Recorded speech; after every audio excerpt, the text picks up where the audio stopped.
Swayam Prabha. Digital India. Educated India.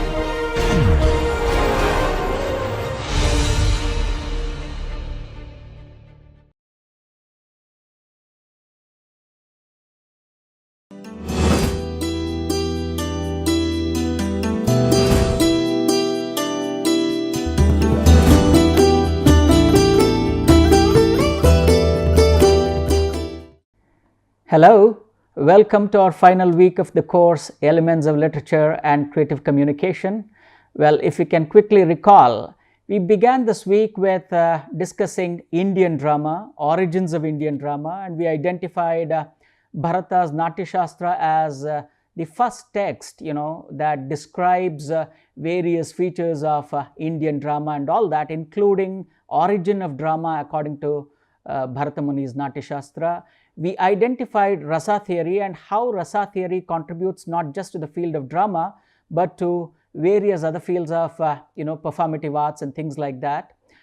And we had also said that we would be discussing an Indian play in English, and this is the play Hayavadana, Girish Karnad's Hayavadana. I'm sure you must have read the play by now. If not, of course, it's never too late, right? Please read the play. But we would initiate the discussion of that. Girish Karnad's Hayavadana is a very, very important play, not just in the tradition of Kannada literature, because first Hayavadana was written in Kannada and later translated by the playwright himself into English. But how the very category of Indian drama in English is slightly problematic, and in order to get a better picture of that, we said that Rakesh Mohan in Hindi, you have Badal Sarkar in Bangla, and you have Vijay Tendulkar in Marathi, and of course Girish Karnad in Kannada, writing their plays in the regional languages and how they get translated into English, and how together you get a composite field such as Indian English drama. Okay, so this is again a play in translation. Let's go ahead and take a look at the play Hayavadana by Girish Karnad.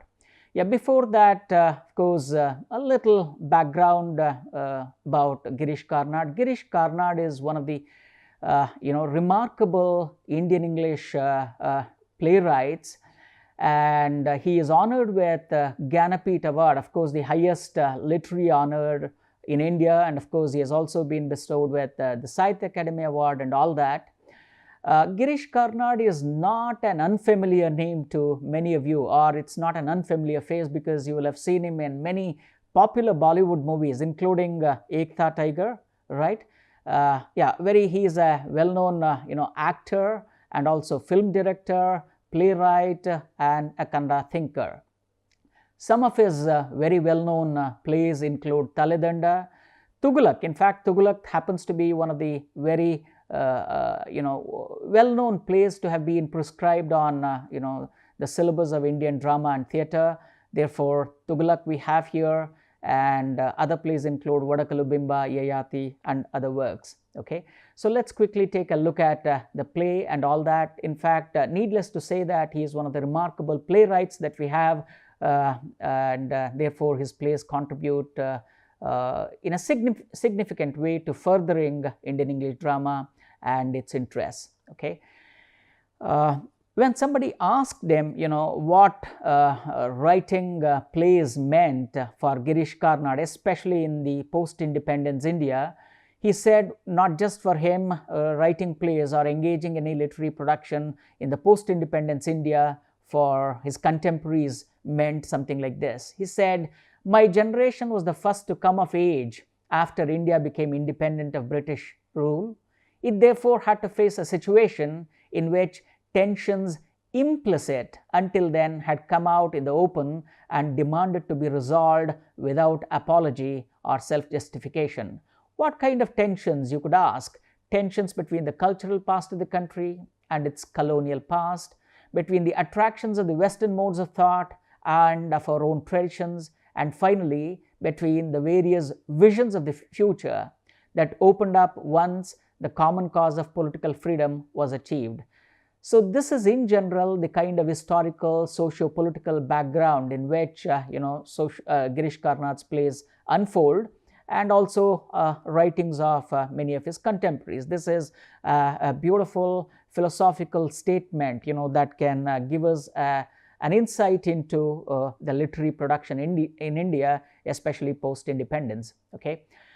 Well, Hayavadana is a play that was originally written and published in Canada in 1971, a very small play, about 2-act play, and of course it had its premiere in Bangalore in 1972, and this remarkable director B.V. Karanth, of course, directed its first production. And the play itself draws upon several Indian tales and Western tales. To begin with, Girish Karnath said that one of the indelible influences on him was Katha Saritsagara, especially, Betala Panchavimshati Katha, one of the tales from there. You must have heard of the well-known Vikram Betal stories. So one of the stories from there played an important role in shaping this particular play as such.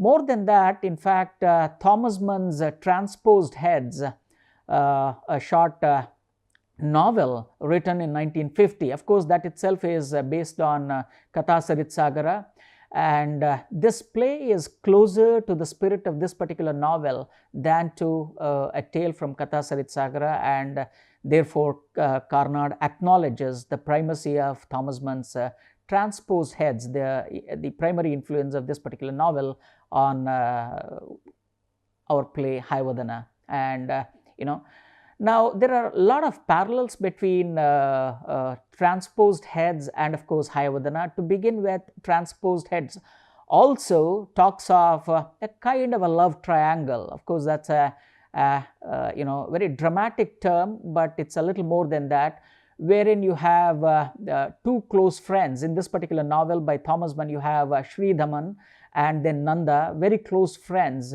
but who belong to different backgrounds. And you have Sita, who is equally drawn to both of them in different ways. Though she marries Sridhaman, later she develops some kind of attraction towards Nanda, and what kind of complications it leads on to, and how towards the end of the novel they have to, of course, they behead themselves. So similarly, you have in Hayavadana too, we have two protagonists. That's the main plot. Of course, Hayavadana is a rich, layered play. Please remember that. One of the threads of the play is, of course, an adaptation from or influences from Transposed Heads, and Karnad extends this particular play by adding various subtexts and all that. That's something very remarkable. Even here you have Devadatta and Kapila, and you have Padmini, and Padmini is initially drawn to both of them.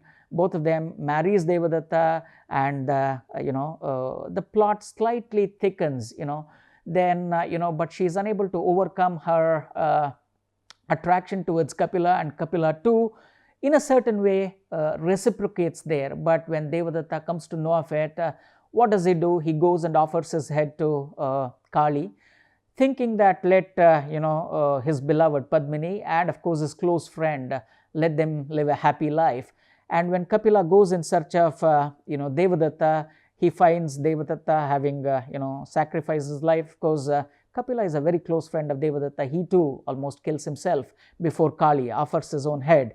Then when Padmini comes, looking at their friendship and looking at her not a very enviable state or enviable condition, she too is about to kill herself. That's when Kali appears and blesses them.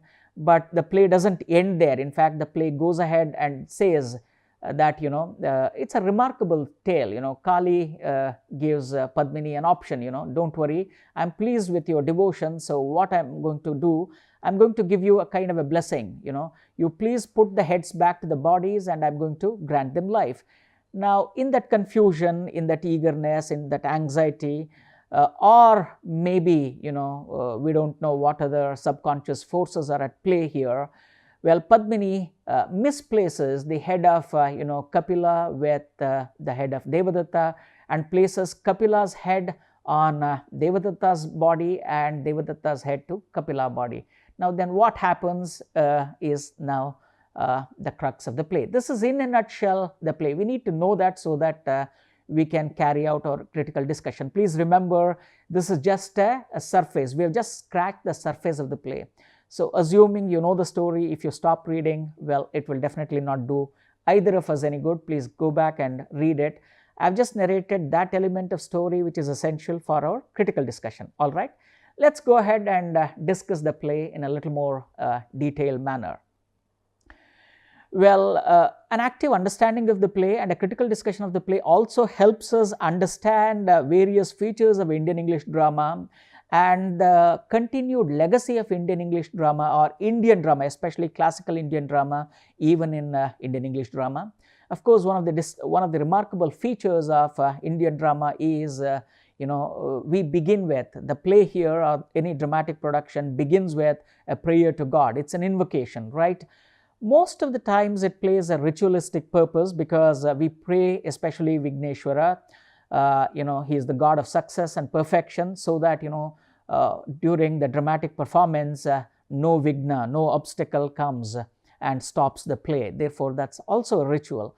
But in this play, this also acts as a frame. This also acts as a kind of a subplot. That's very, very interesting. How does it act? Of course, we can discuss it later. Well, generally what happens here is you have Bhagavata or Sutradhara, who is a kind of a miniature version of the Greek component of chorus. We also have replica of chorus in Indian drama, but not in that sense. So a part of the functions of chorus is performed here by Bhagavata. So he comes and prays Ganesha. Now, this is a remarkable prayer because it's not just a ritualistic, prayer, but if you don't read this very carefully, you miss how this particular prayer beautifully and very dynamically interacts with various layers of the text. Therefore, let's go ahead and also begin our discussion of the play with a prayer. O elephant-headed Heramba, whose flag is victory and who shines like 1,000 suns. O husband of Riddhi and Siddhi, seated on a mouse decorated with a snake. O single-tusked destroyer of incompleteness, we pay homage to you and start our play. This is how, of course, Bhagavata begins it. I've slightly highlighted it. Please take a look at this. Destroyer of incompleteness. Why have we highlighted? Because the play is all about the concept of human, incompleteness, identity, subjectivity, and of course our pursuit after perfection and our constant, we are driven, the entire humanity is driven by a sense of attaining completeness. In the face of incompleteness that defines our life, in the face of incompleteness that defines our life, we are constantly yearning for some kind of completeness, and maybe as a way to reach there, we begin our journey with a prayer to God, something like that. And this beautifully interacts with the characters. There are various characters who are absolutely cribbing about their own incompleteness, and this particular prayer beautifully interacts with that. Okay. Now, that's the question, why do we invoke Ganesha in this particular play? Is it just ritualistic, or does it serve any better purpose than that? That's a question, of course, you can later answer. Okay. Yeah, let's, in fact, what we have done, we unfold the narrative using various characters here. There are various characters in the play, and let's try to unravel the plot structure, the storyline, and various other vagaries that come in the play through these characters. You have Bhagavata. We have already discussed Bhagavata, as somebody, a miniature version of chorus who does very many roles, and he begins the play. Bhagavata here begins the play, and he is about to narrate to us. In fact, the Bhagavata's narration acts as a kind of a frame within which the entire play unfolds here. So, he is about to narrate the main plot. Of course, there are 2-3 subplots here. We are going to discuss them. Please bear with me. So, the main plot is the story that we discussed just before this particular slide, the story of Kapila, Padmini, and of course Devadatta. And whenever he is about to discuss that particular plot, he is often interrupted by another actor, because this actor is slightly, is slightly scared. When Bhagavata asks him the reason behind his fear, well, he shows him, or he indicates in a particular direction. There, to everybody's surprise, you find a character, coming. There's a half, drawn curtain, and behind that you can see a Hayavadana. It's again a character in the play. Of course, it's also the name of the play, but also the character. A character called Hayavadana comes here. It is a human-bodied guy with the face of the horse. Of course, remember, Carnad makes a rich use of Indian legends, the tales from the Puranas and things like that. The concept of Hayavadana is drawn heavily from, Hayagriva. You have the version of Vishnu as Hayagriva, where Vishnu comes in the form of, human body and the face of Haya, which is, horse. So there is a direct allusion to that particular symbol there. So here too, in fact, Carnad makes use of, how do you do that on a play? Because play has to be performed, right? How do you do that on stage? Of course, Carnad makes a wonderful use of masks throughout. So masks here, in fact, a character comes, an actor comes wearing the mask of a horse, indicating that he has the face of the horse, something like that. So, well, he himself has, his story is now stopped. Bhagavata's story narration is interrupted. Now, Hayavadana says that he is again, he's born to a prince who was once a horse and later turns himself into a human being, and his mother is again, a princess or a queen, and now he is born to them. But he has been cursed by the father, therefore he has now the body of a human being and the head of a horse, and he wants it to be complete. Now he wants, how does he want to achieve completion? Maybe by removing the head of the horse and having a whole human body, something like that. That's when Bhagavata directs him that, please go, there is a beautiful temple of Kali and she is remarkable. Many people say that actual Kali resides there. So you please go there, maybe your wish may be completed, something like that.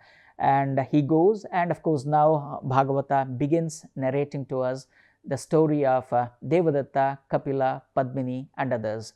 So yeah, as I said, Bhagavata plays various roles. One of the, he is a major character. In fact, Bhagavata is on, he is in two worlds. One is the world that unfolds on the stage, the world of the drama there. He also represents the audience, because frequently you find Bhagavata interacting with the audience. Therefore, he has the best of the both worlds, the world of the audience, the world of the drama, the world of the actors and the characters there. Therefore, he acts as a kind of a go-between, all right? And as I said, various functions that are associated with chorus can also act here. He acts as a music director, a kind of a stage manager, and of course, he is the one who performs the puja, and he even offers counsel, advice to the characters, and he even offers some interesting remarks to the audience. A beautiful, a dramatic technique that Girish Karnad makes use of in Bhagavata. Now, let's go ahead and meet the first, the character of the play, Devadatta. You can call them, Devadatta is a protagonist, Padmini is also protagonist, you have Kapila also protagonist. We don't know who is the main protagonist here. All of them are main protagonists, but to a certain extent, the play is slightly tilted towards Padmini. Therefore, you can call her the chief protagonist. Otherwise, all of them are protagonists here. Okay, let's go and meet this guy. In fact, this particular tale acts as, one narrative, one plot, main plot. And the plot, there is another subplot here that is of Hayavadana, right? Because he is also in search of some kind of completion and some kind of perfection. And here, these characters are also in some kind of perfection, a search of perfection and completeness. Therefore, this is another plot. So, how these two plots intertwine towards the end is what makes this play remarkable. Therefore, we can call this particular plot the first framing narrative. Now, when the play begins, we realize that Devadatta is a remarkable scholar, in fact, who has, competed against many Pandits and, of course, defeated them. A remarkable poet, and a philosopher, not just in the plays. The entire play is set in a place called Dharmapura. That's the setting of the play, not just in that particular place, but almost across the globe, something like that. And when it comes to his physical description, remember, during characterization, we also need to describe the physical characteristic traits of the character. So here we have a very slender, delicate looking person, but who is known for his mental prowess and emotional faculties, because he's a poet. So though his body is nothing to envy about, he has an envious mind. We need to envy the mind because he's a remarkable poet and all that. Now, when the play begins, he's slightly sulking because he has met a girl and he wants to marry her, and therefore he doesn't know what to do. All right. So that's when, of course, he comes across his friend Kapila. What I'm going to do, I'm going to narrate the story through the perspective of Devadatta, Kapila, and Padmini, so that you can see and connect the missing dots. All right. So now he wants to marry her, thanks to his friend who even can give up his life for the sake of Devadatta. That is Kapila we are referring to here. Kapila tells him, don't worry, my dear, don't worry at all. I'll go and find out the details, because this guy doesn't even know the details. So he goes, finds out, and then, of course, convinces that particular family, and now Devadatta marries that woman, and we find that her name is Padmini. Well, after marrying Padmini, of course, remember, until that point of time, he and Kapila were very close friends. They would spend their day together, the entire day together, something like that. Now, after marrying, obviously, he wants to maintain friendship to a certain extent, but not to the extent that he used to maintain earlier, because he has his love, But Kapila doesn't seem to understand it, and he wants some Devadatta wants some privacy with his newly married wife. And in the process, he discovers that, Kapila has some kind of, Kapila too is drawn to his wife. To much his discomfort, Devadatta discovers that Kapila is drawn towards his wife. It's not just that. And Devadatta, when he confronts Padmini about this, Padmini, of course, she chastises him, saying that he is just being jealous and all that. But gradually, Devadatta realizes that, Padmini is also drawn to Kapila in a significant way. Therefore, what does he do? Now, he thinks a lot about them. He realizes that probably this attraction is more solid, and therefore, what does our friend Devadatta do? When they are about to, once all the three of them undertake a journey, and there, he goes towards the temple of Kali, which is, of course, in the middle of a forest, and then he beheads himself, thinking that let Kapila and Padmini live a happy life. He beheads himself. That's the act 1. Now, let's see how the story progresses from Kapila's perspective. What does Kapila do on the other hand? Now, for Kapila, Devadatta is his life, and that's why in the play you find Kapila expressing his, his open devotion to Devadatta. He says, I will even lay at your feet my entire life, something like that. Now, once when Kapila finds out that Devadatta is in love with, Padmini, he goes to extreme efforts to convince Padmini, because when he goes and, he doesn't know the address, he puts in a lot of effort, he finds out where this particular girl's house is, he goes and knocks on the door. And when he knocks on the door, he comes across Padmini. Padmini opens the door. He too is awestruck at the beauty of Padmini, So now he realizes that probably, Padmini is very fiery and gorgeous woman, and somehow he has, a feeling, an inkling that, they may not be happy together, or,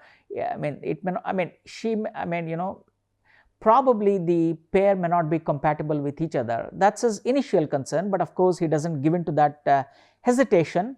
He convinces, in fact, he goes an extraordinary length to convince the family of, Padmini to, so that, they can take Devadatta as, a groom for Padmini and all this. And then, so the play proceeds like this. And now after marriage, now Kapila understands. Now Kapila is drawn to Devadatta, so now he continues visiting the place. Now he understands that Devadatta is slightly uneasy, and in the process he also understands that Padmini is drawn to him.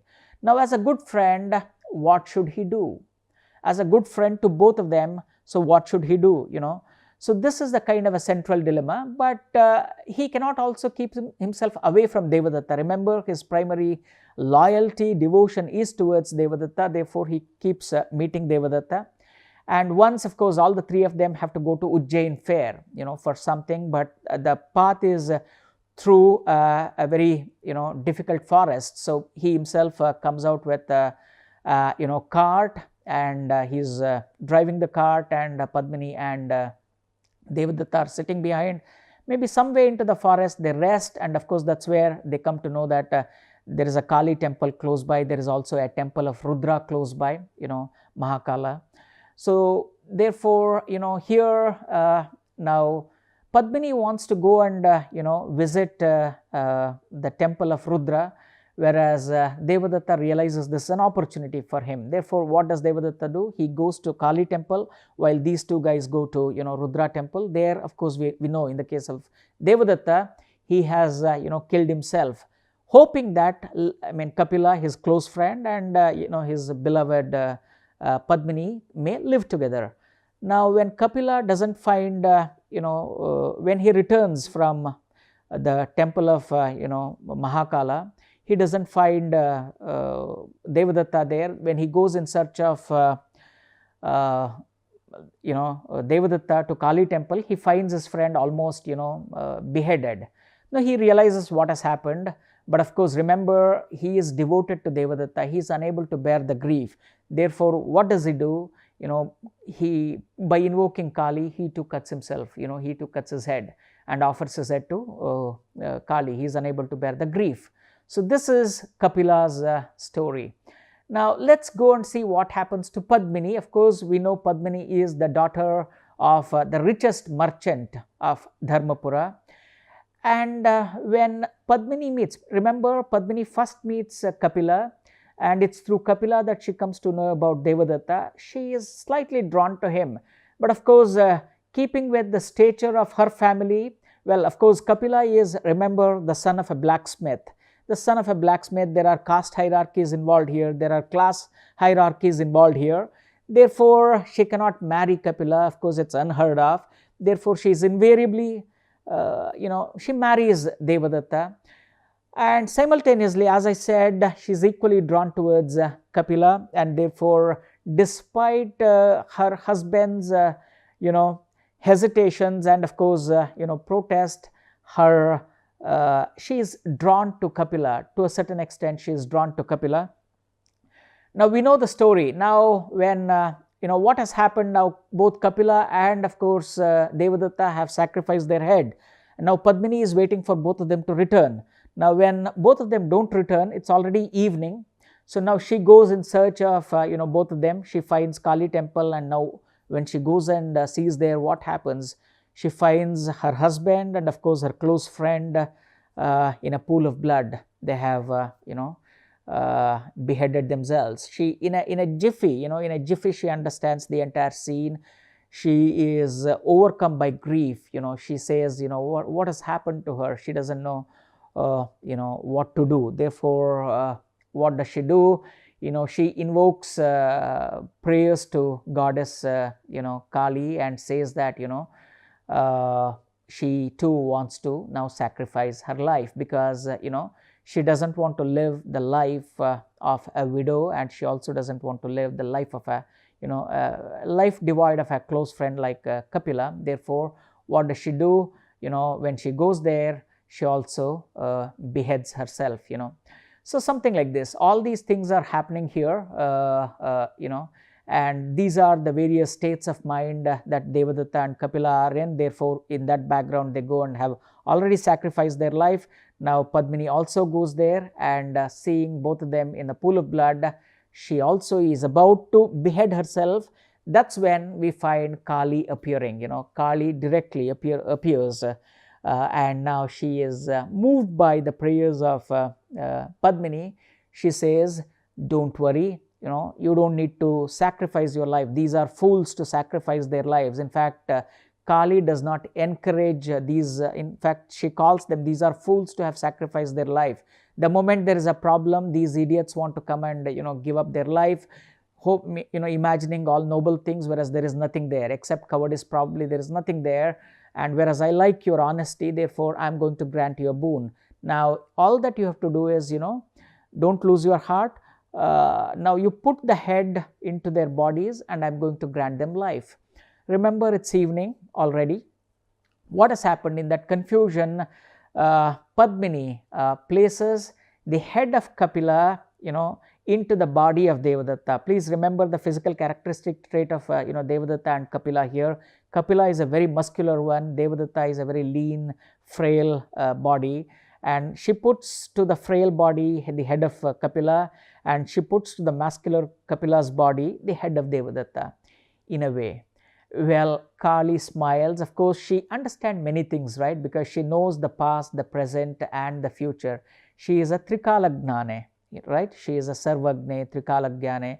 You can think of the goddess Elikrikam. So maybe she is a version of Kali, or Kali is a version of Elikrikam, something like that. Now she says, my dear daughter, there should be a limit even to honesty, right? Anyhow, whatever it is. Saying so, she grants. We don't know what honesty she is referring to and all that.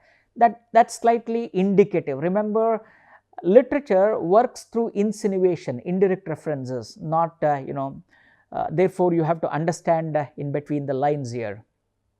Therefore, she grants the boon. As a result of this, we have, Goddess Kali granting the boon. You have a strange, confluence. We have, now you don't know who is Devadatta and Kapila, because Devadatta's body is attached to, Devadatta's body has the head of Kapila, and Kapila's head, Devadatta's head has the body of Kapila. Something like this. Now you don't know who is who, and something like this. A kind of a cosmic joke it becomes, something like this. So again, you can find that, remember, during the discussion of various techniques in drama and of course fiction, we used something called deus ex machina, deus ex machina. So where is the direct appearance of the god, something like that. So Goddess Kali performs that role. It's a kind of a technique that the playwright employs too. Of course, Kali is a major character here, but also a dramatic technique. In order to serve a particular purpose, these things happen, So this is the background to the entire thing. This is what happens in Act 1. So by the end of the Act 1, we have a kind of a confused state of affair. And now here is confused Padmini standing. She doesn't know whether to be happy or to cry, because of course she is happy because both of them have come alive. Now there is this huge confusion. She doesn't know what to do, and of course even these two friends are also confused. They also don't know what to do. And Act 2 probably has to begin with, how do they solve this mystery now, right? Or how do they solve the next thing? We'll discuss Act 2 in the next class, all right? Stay tuned to this. It's a very interesting play, and of course we're going to discuss very many critical issues in the next play, all right? See you in the next class.